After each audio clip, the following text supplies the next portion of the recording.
Hello again, Scoots is here in the interview room, and this time I've got the youngest player still alive in the tournament. I got Kjaerbye from Astralis. How are you doing today? I'm doing great today, Scoots. So you're 19, but Magis is only a couple months older than you, so you're both the young bucks still alive in the tournament, but very, very close. And obviously, not your first rodeo. I mean, you are the defending champions, and you've actually been to several of the majors before this. So even though you're so young, it doesn't necessarily have any gauge on your skill set or your experience at majors.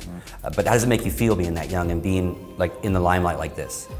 Yeah, it's not the same as a few years ago where I feel like I'm almost a veteran right now. I know that's a bit disrespectful because we have legends who are 30 now and must be feeling it's tough sometimes with the competition and playing so much for so many years.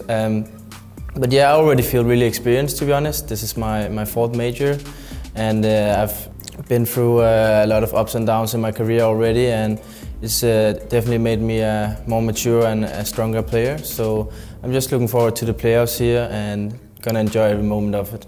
Now, you won the last major, E-League, right, in Atlanta. We're ranked #1 for quite a while. Everyone started talking about the Astralis era, because we've had these eras, right? And you lost your #1 ranking. SK is now the #1. I asked this question to Glaive when you guys were at your, the Clash for Cash, and I said, would you rather be #1 and have like that prestige, but also have the target on your back, or would you rather not? And he was flat out like, nope, I'd rather be like 2nd, 3rd, 4th, because once you're top 5, we all know how close we are skill-wise internally. And he'd rather not have the target on the back of the team to always beat, right? How do you feel about that? I think I'm 50-50. There's pros and cons with both things. Right now we are ranked 3rd in the world, which takes some of the pressure from our shoulders, obviously, because we're playing the best team in the world in the quarterfinals, and we had a lot of close matchups against them, and to be honest, it can go either way. I think they will not underestimate us by any chance, and we'll just go in there and play our best. But there's also a huge prestige and pride in being the #1 team in the world, and that's something I strive for every day and we fight for.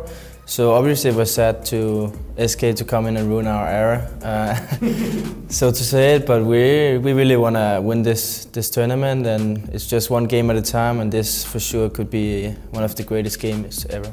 And to that point of you guys really wanting to focus again, you intentionally took a chunk of time off before this major. All the other big teams, for the most part, went to Cologne. They've been on the road a lot more, and you guys intentionally declined invites, stayed home to boot camp and do all those things.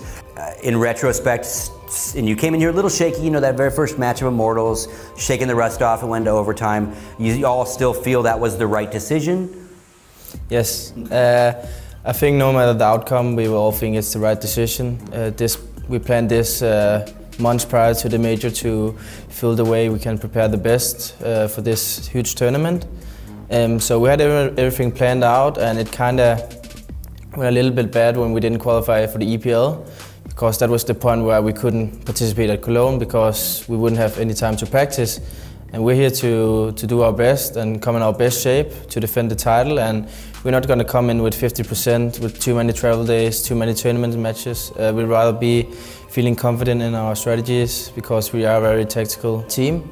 So yeah, that's the decision, and we're going to live with it. And let's talk about sports psychologists for a while. A lot of press grabbed onto the fact that you had a sports psychologist with you in Atlanta, and that's a lot of teams are starting to do that. You're not necessarily the first, but I think the most prominent example of how it might have helped the team, because obviously she's been very helpful to you guys, and then you win the major. I saw her here, she is around. So what kind of things does she help you with that you feel like talking about? Obviously it might be a lot of personal stuff as well, but in day-to-day, what has she done for you in that sense, Yeah, as you said, it can be personal stuff in your private life, what bothers you and stuff, but most of all, I think the most important thing about it is that we respect her. Whatever she gives to the team, her experience and everything in the meetings is just a bonus for us. It's just about having a person there you respect, to have a forum where you can discuss things and proper communication keeps everything smooth. Yeah, for sure. And she is here, so look out everybody else, because obviously when she was in Atlanta, y'all won. Everyone is scared of her. Yeah. That's awesome.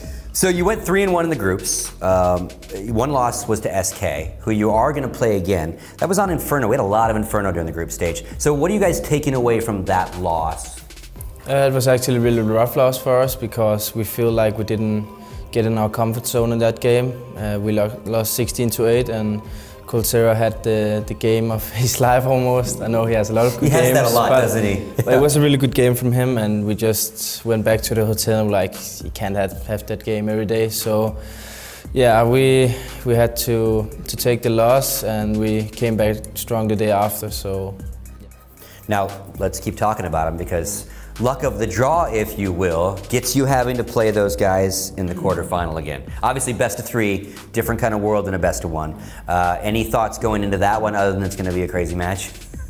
Yeah, as you said, it's going to be a crazy match, but I think like best of three is the thing we want to play also against SK, even though they're ranked better than us. Honestly, I think the favorites for the rest of the tournament is going to be the winner of that game.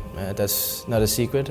So we're just going to go in there and play our hearts out, and after that there's no looking back. Let's talk about the rest of your bracket, because you then, if you win that one, Gambit or Fnatic, right, is the rest of that bracket. So any ideas on how you think that will turn out?